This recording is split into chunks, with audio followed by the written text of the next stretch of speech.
Okay, our second panel of the day is a panel of non-profit CEOs, a bunch of young guys who started their own organisations. We have Nick Newton, founder and director of Walu Optimism, Zach Parker, founder and CEO of Walu International, Sean Brody, founder and CEO of the Surf Resource Network, and Dave Arbo, the founder and executive director of Waves for Development. And perhaps we can start by each of you taking a moment to explain briefly what it is that your organisations do. Maybe we can throw that to Zach to start off. Yeah. At Walu International, we actually do water, sanitation, and hygiene projects in Papua New Guinea. How we relate to surfing is, I was on a 7-month surf trip and I stumbled upon this little village. Everyone's pooping on the beach, women included, so their secret is no longer safe here in the state. We went back and we started as a grassroots project, and we went back, and what we tried to do is improve hygiene and sanitation through hand washing stations. Our next project will be toilets and helping clean up the communities in these surfing villages in Papua New Guinea. The most recent campaign is Give a Crap. That means what we're trying to do is every time someone poops here, maybe they donate 25 cents or 50 cents. So they essentially give a crap to help other people in Papua New Guinea get access to these services.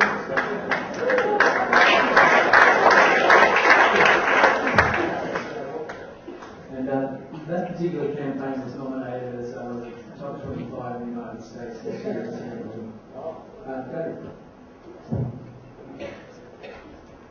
Waves for Development is a not-for-profit. We believe that surf travel should benefit the people and communities where it happens. And so that started in Peru.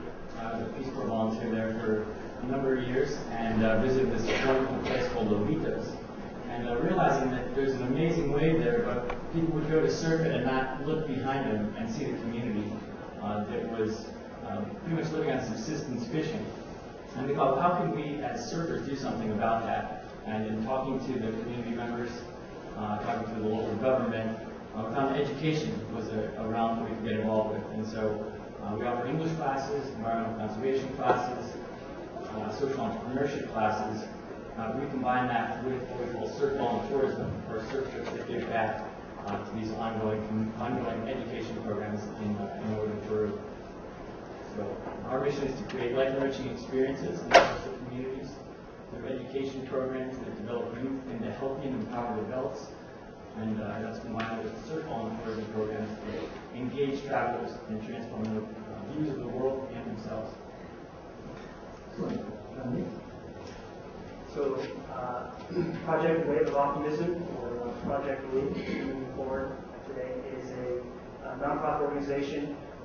Again, stemming from my experiences in the Peace Corps, started really thinking pretty hard about how those skills of community organizing can really lend themselves to emerging surf destinations, places that have droves of surfers knocking on their door, making sure that they're mobilized and organized in a fashion that makes them equipped to handle that process and make sure that they are the direct benefactors of surf tourism and surf travel. So we've been working in a little village called Playa Gigante in southern Nicaragua for 5 years, and it's a pleasure to be here today. Thank you guys for organizing this.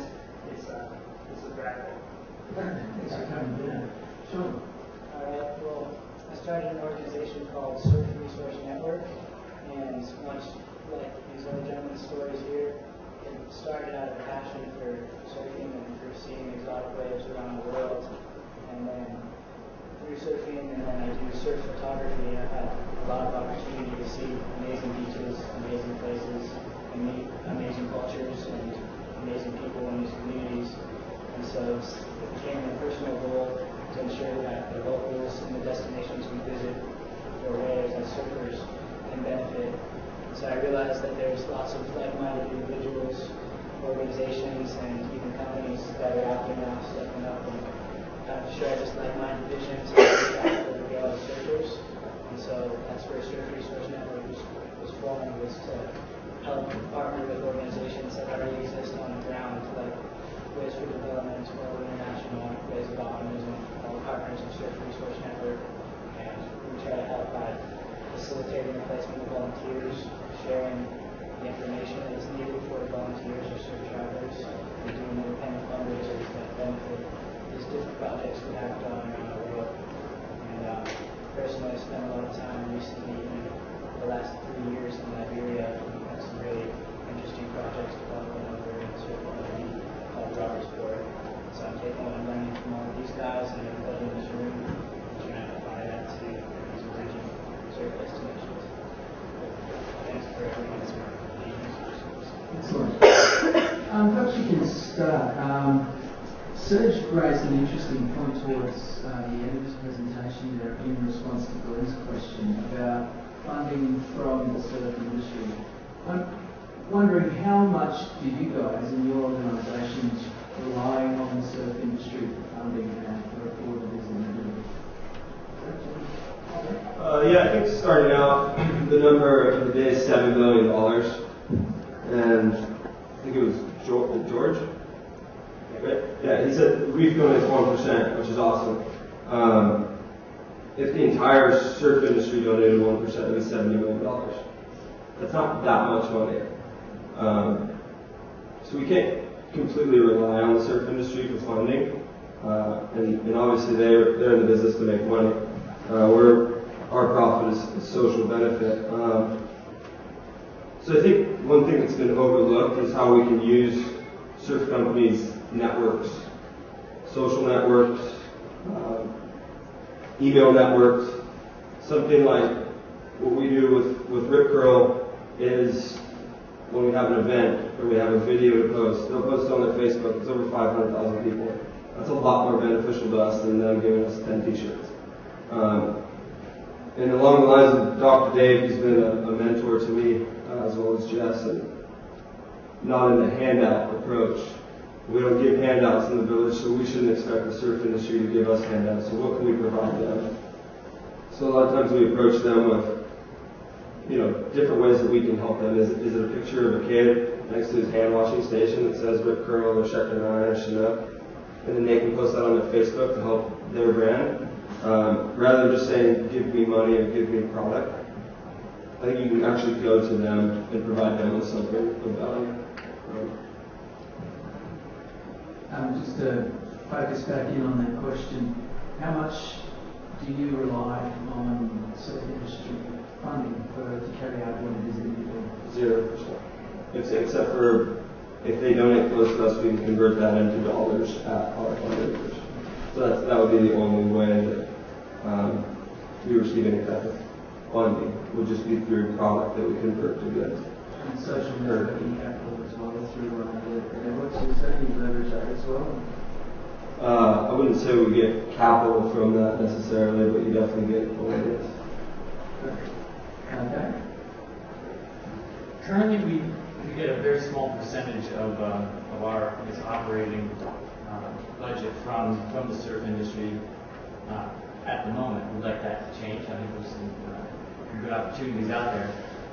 That being said, we only really were able to get started. An impetus for getting us started was a donation of 400 surfboards from Global Surf Industries. And that started an email chain, just saying, hey, we've got this, there's a surf community in Peru. This email went out to a number of different companies saying, hey, will you want to donate a few boards?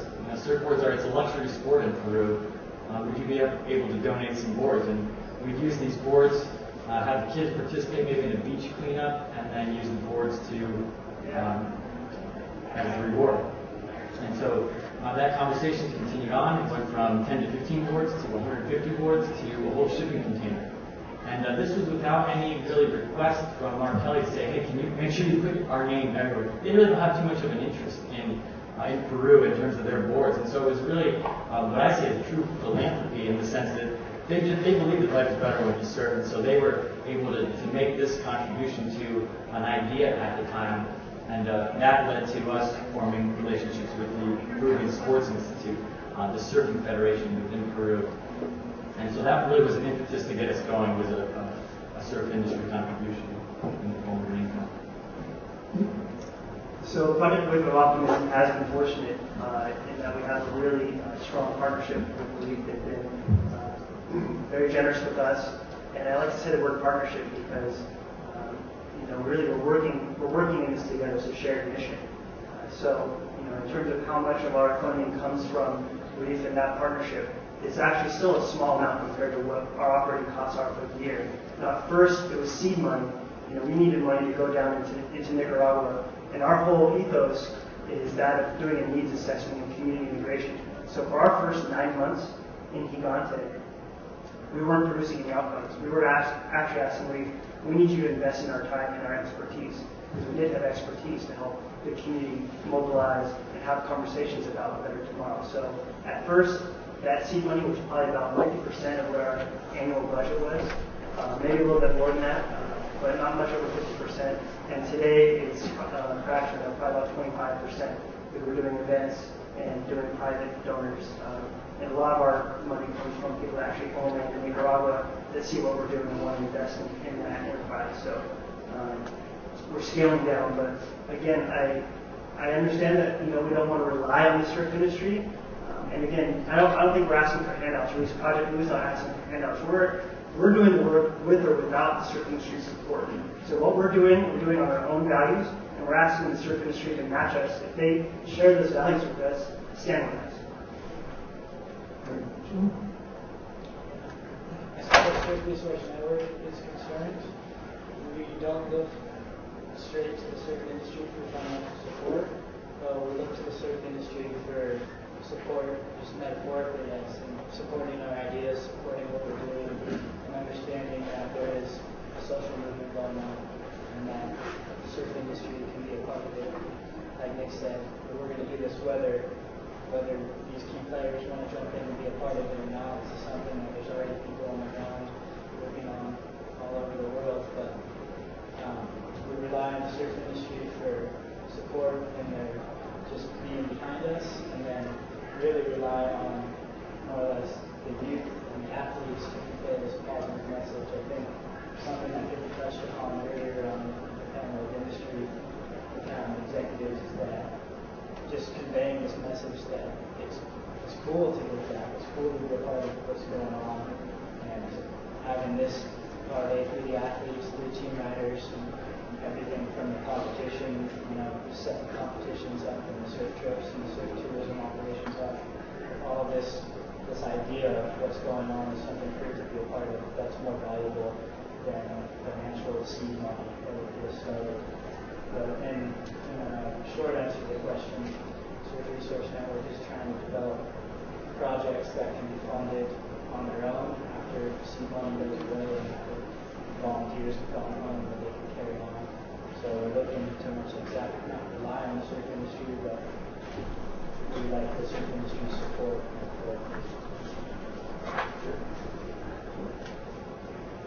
Steve and Serge talked about the effects of surf neo-colonialism from a theoretical, economic, environmental, narrative approach. You folks and your organizations are sort of at ground zero, right? And your representatives are seeing the possible effects of this. How do you arm yourselves or your representatives or workers with the knowledge to kind of mediate, again, where the rubber meets the road, sorry for the cliche, with the intricacies of the effects of neo-colonialism? I'll jump in. So the other gentleman that helped me found Project Wave of Optimism was also a Peace Corps volunteer and was also a Peace Corps trainer. So he was really adept at actually training volunteers before the service to be equipped with the tools of the trade. Community development is much more than spreading good vibes. There's a system and a framework to get results out of that process. So he's been instrumental in making sure that all of our ground field staff are equipped with that information. Secondarily, what we do in Project Blue is our first couple months of every service that somebody goes down as a program manager. Recently, we sent out a new program manager by the name of Bo. His first 3 months were dedicated to not producing one single outcome. And I know that that's kind of taboo, but really we're students of the community, first and foremost. to understand how to affect change in a community, you have to really understand it. Literally living with them, so we live with host communities, doing community maps, and just spending 24 hours a day taking those, understanding who's who and who does what. And it's through, with that formal experience, but also wearing that student cap, you're able to see the community through the community members' eyes, and that's where your voice actually makes a difference. Yeah, I think that it's great to hear Nick talk about that. That's an approach that the Peace Corps takes as well. And I think that that's where we were able to learn from that and to be able to do that. I would say on the ground for Ways for Development, what we do is more of a mentoring program where our program manager is, our previous program manager really was searched out to find and build the capacity of her replacement. And so it's really using the skills and the knowledge that the folks that are part of Ways, kind of an external activator, to work with the internal activators, the people on the ground, and help build that capacity through a mentoring kind of relationship. Yeah, I just feel it's such a big learning process, and it's really important. What I've learned already is to understand that it's not a one-size-fits-all model that's going to work in Papua New Guinea. I can't just take that and plop it down in North Africa and expect that the government, the people, the community, everyone to respond in the same way. So it's been really important for me and the volunteers that work with me just about asking questions, surrounding ourselves by people that are all smarter and that have been doing this for longer. And yeah, there's always going to be walking that fine line of encouraging tourism without, kind of pushing it over the edge to where it just becomes another volley. But it's just about taking it as it comes. For us, I guess, in Liberia, it's kind of uncharted waters, so it's really just about having good mentors on the ground, like us and several others in this room, and not afraid to ask questions, and not afraid to fail. I think just piggybacking on what Nick said, I think that's something that's really vital for surf industry and or donors to understand, is that things don't happen overnight. And if there's an organization saying that they're going to change something in a week, it'd be really wary of them. Because it does take time in order to really know and learn a community. It's not going to happen overnight. So, I mean, I've never met Nick before, but just after hearing that, I'd say I want to spin that into something that Fernando was talking about earlier, when he was counselling non-profits to really consider articulating clearly and regularly what the ROI is for their funders and donors and supporters. Could you guys tell us a little bit about the steps that you take in your organisations to do that? How do you do that? Yeah. In terms of periodically, you don't want to sort of bombard your donors with too much information, but the important information is crucial in maintaining that long-term relationship. And an analogy I use sometimes is like, think about a stock market. Like, I don't know if anyone's ever bought stocks in here, or mutual funds, or whatever it may be. You don't look at that for a week-long investment. It's a long-term investment. And so you want your donors to understand that it is going to be this long-term investment. You're not looking for an overnight return.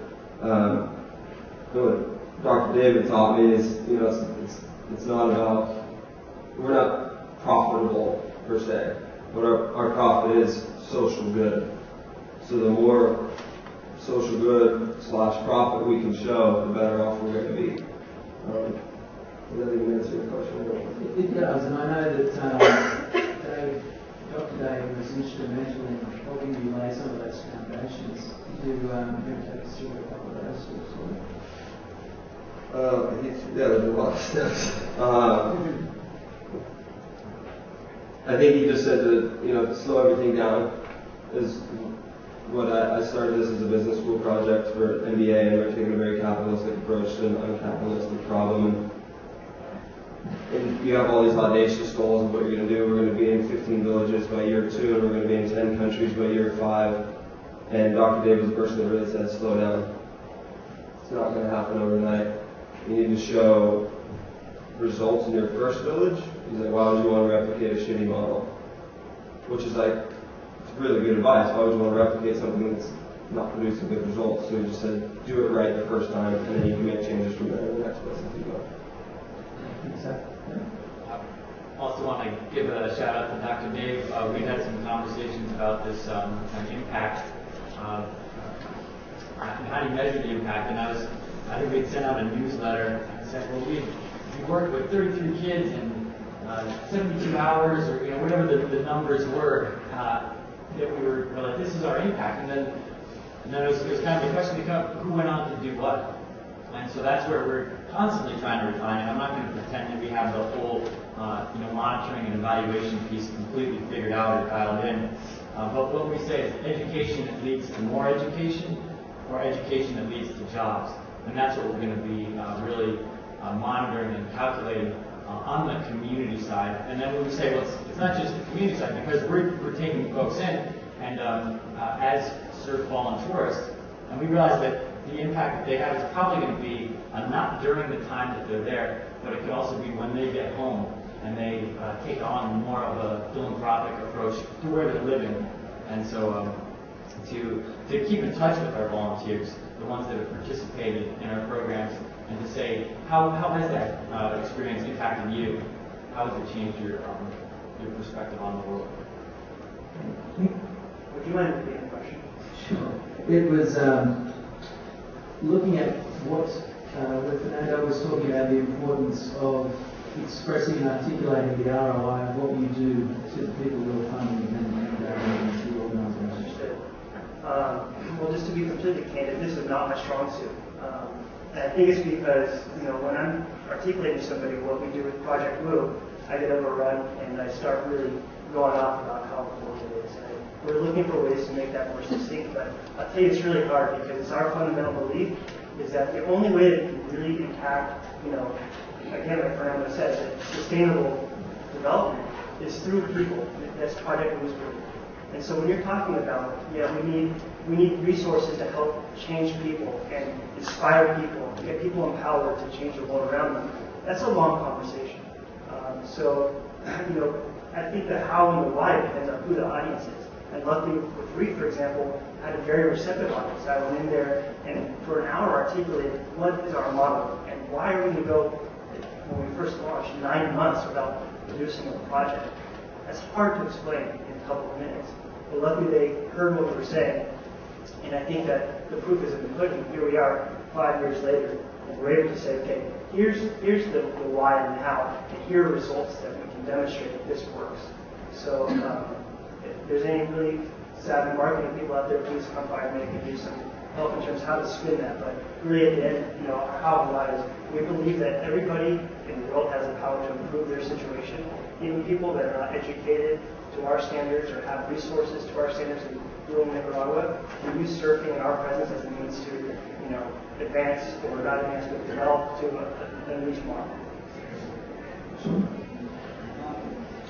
With the nature of Surf Resource Network and how we operate as we partner with organizations that exist on the ground already, so one thing that's very important for us is to just make sure we have really open lines of communication and have really solid partners on the ground.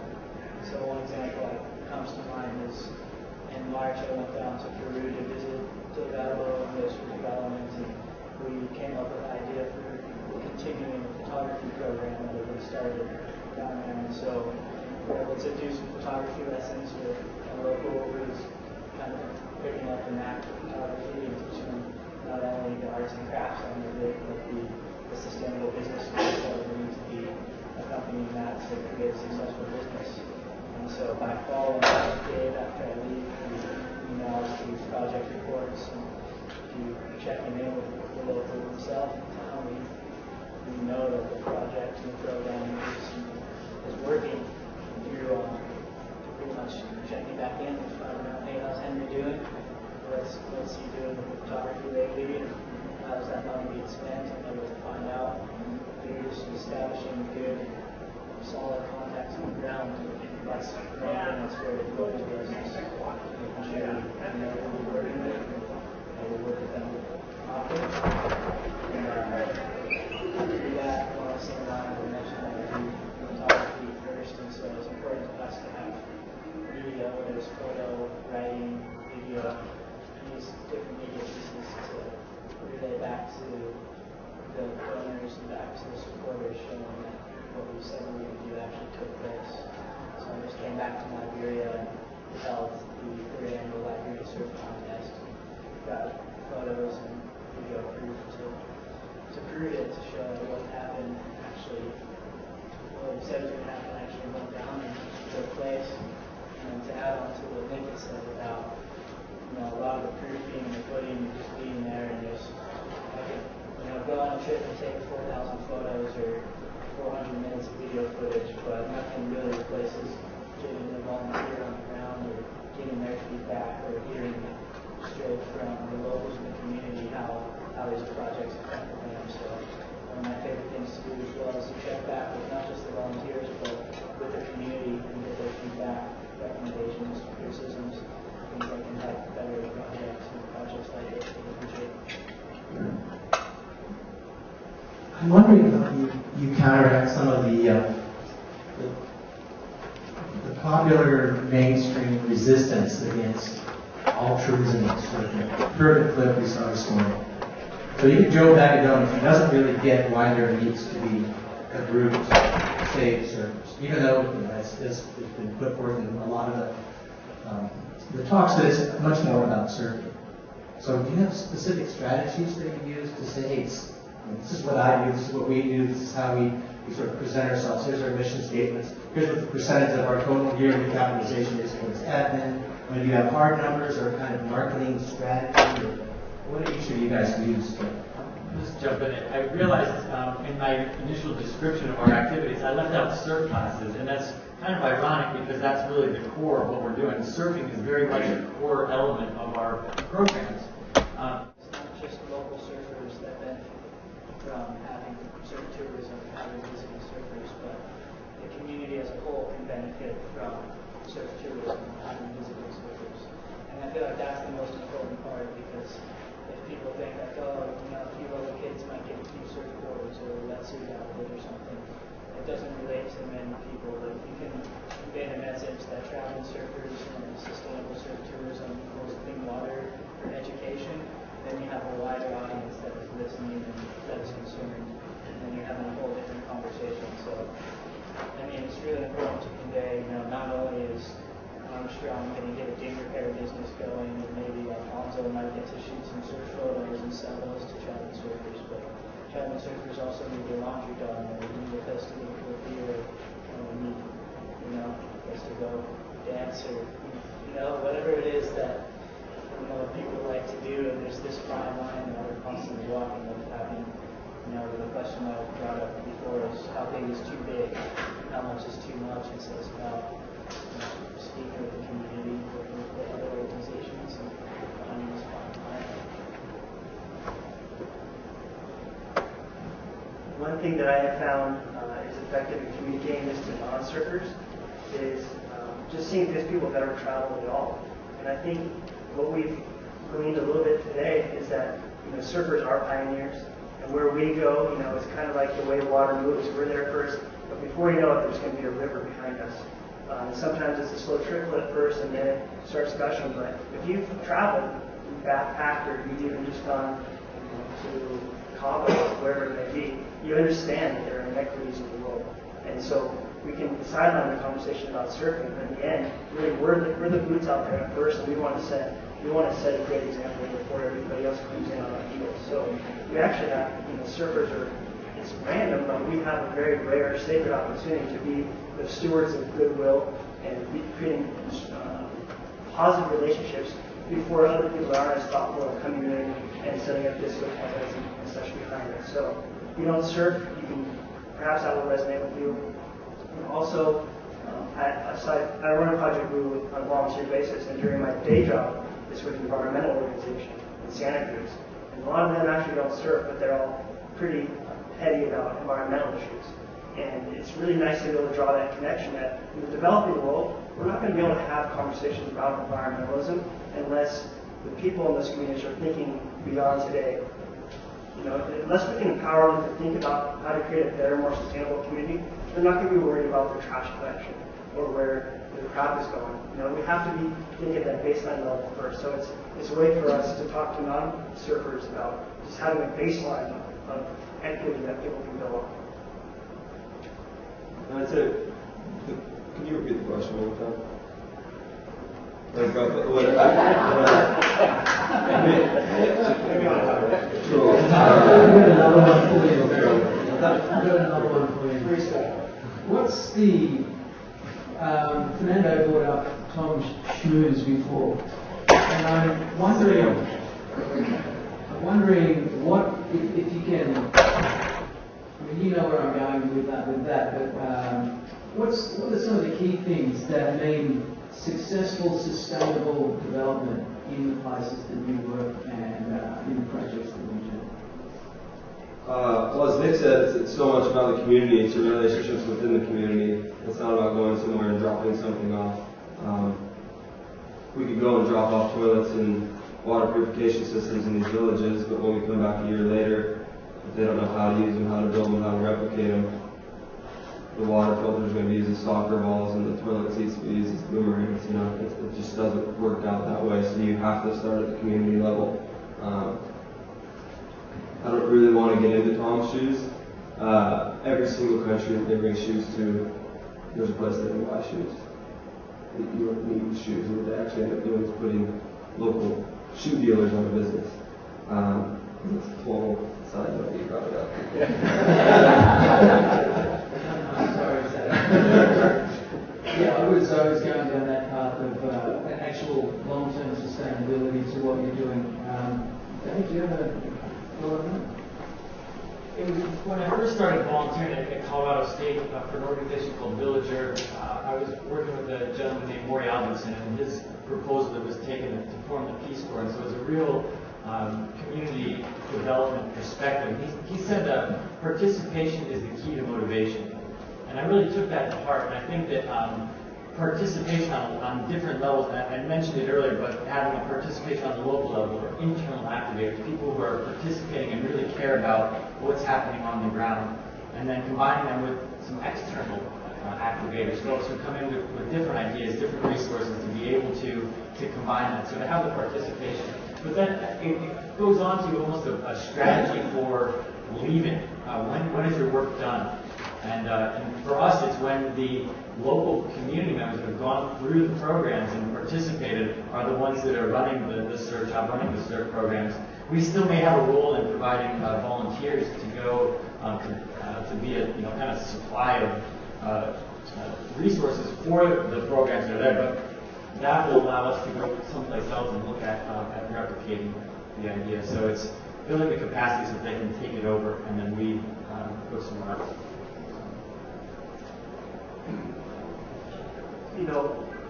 Sustainable community development for Project Blue is essentially working with our partner communities so that they have the capacity to, on their own, organize, identify their needs, what are their most pressing needs, design projects to meet those needs, implement those projects, manage those projects, and ultimately finance those projects on their own. In its most purest sense, that's what sustainable community development is. And that's a very tall order. And that's really the eye that we have, that's the prize that we have our eye on. All of our decisions are rooted in how close can we push the community closer to that version. And kind of tangentially, I guess, but hopefully staying within the realm of the question, Fernando today said sustainability is bullshit. And I don't know if I'd go that far, but I think that the way I see this, it's all pretty hypothetical. We're asking ourselves, hey, if Project Blue pulls out of Gigante tomorrow, what's going to happen to the project? Are they going to run without us or not? And it's really hard to know until that day comes. So that's why all of our actions are making sure we're building capacity on a daily basis so that if for some reason we get pulled out, that people are able to maintain the school bus that we help provide for them. So that they're managing that on their own, and it doesn't require our handling. And to take another minute, I think I had the opportunity, as we talked about the Peace Corps, I worked in a small village for 2 years. It's been 6 or 7 years since I've been back to that village. But I know what I worked on, and I'm able to look back and still communicate with my friends in that village on the projects that I worked on. And I've seen a dichotomy in terms of the projects that I did that were sustainable and those that fell apart as soon as I boarded that plane back. And the one that fell apart when I boarded the plane back was like the coolest project, Odyssey of the Mind, because you're doing art, it was sweet. The one that's still going today and has actually flourished in their absence was one where the community members came to my wife and I said, hey, we need your help on something. And this was by fostering that, the impetus was already there. And so they ran with it in our absence, and I think that's a good lesson for our organization. Just to touch on your Tom Shoes comment, I would like to say it's not all bad, it's just kind of smoke and mirrors from what's really all good out there.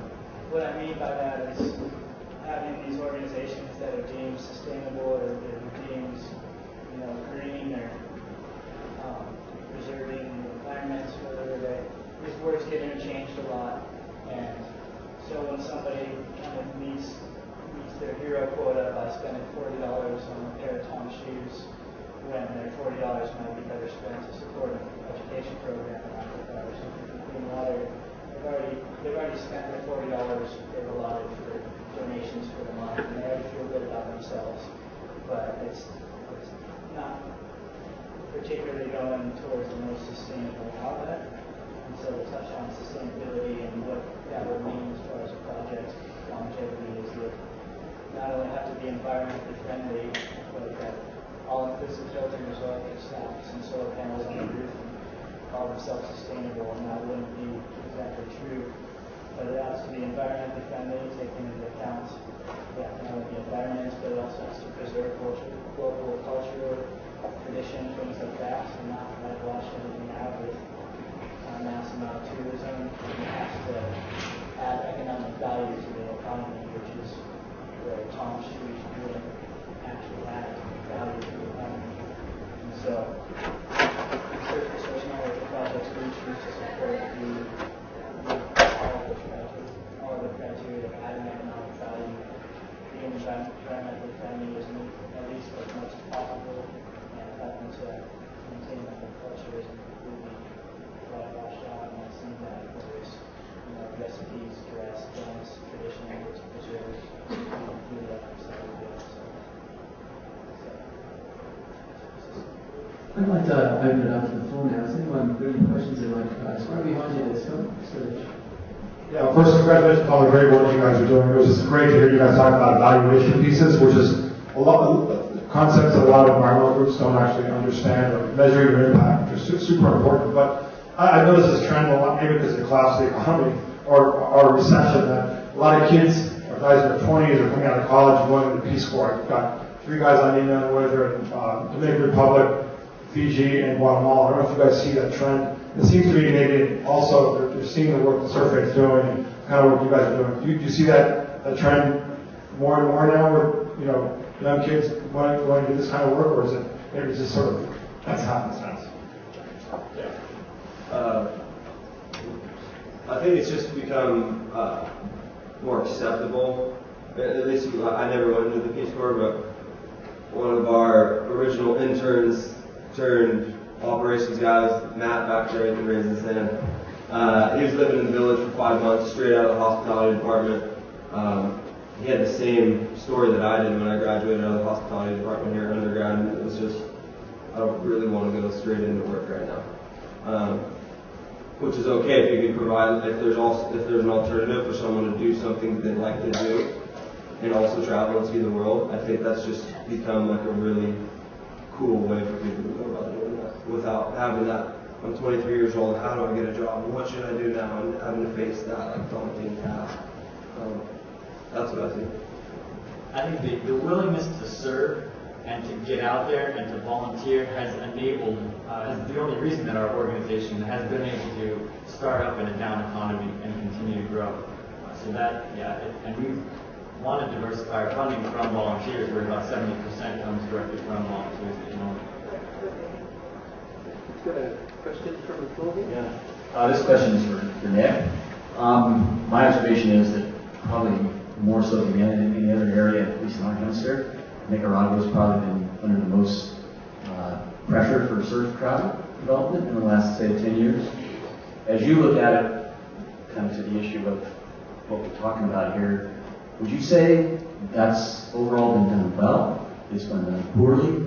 And if so poorly, how, as we, like Quicksilver Travel, as part of that growth, how can we counteract that? How can we do a better job going forward? I appreciate the question. I don't think I'm well situated to say whether that was done poorly or not. I think it's been kind of as to be expected in the sense that, you know, first and foremost, it's people going down and surfing and setting up that first camp, and then, you know, a little bit of infrastructure follows after that. And the whole notion of how is this going to support the community is an afterthought. I mean, that's, from the areas that I know, that has been the case. For example, in Playa Gigante, where we're doing our work, the reason that I was first down there was because my friend opened one of the first surf camps there. And even though he's a very savvy guy, like many of us here, he's, you know, well-traveled. You know, when you're down there and you invest in the business, that's your first and foremost concern. So I don't know if I'm addressing exactly what you're asking, but I think from what I've seen, it's been kind of business as usual in the sense that it's providing an experience for the surfers.